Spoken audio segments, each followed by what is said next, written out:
Привет. Сегодня я решила себя самая красивая на свете. У меня есть парень, самый красивый демон. Да, такая лучшая. Еще у меня все красивые, намного красивее вас. Забыла сказать, что я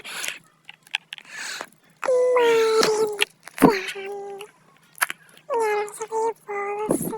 Очень нравится тебе.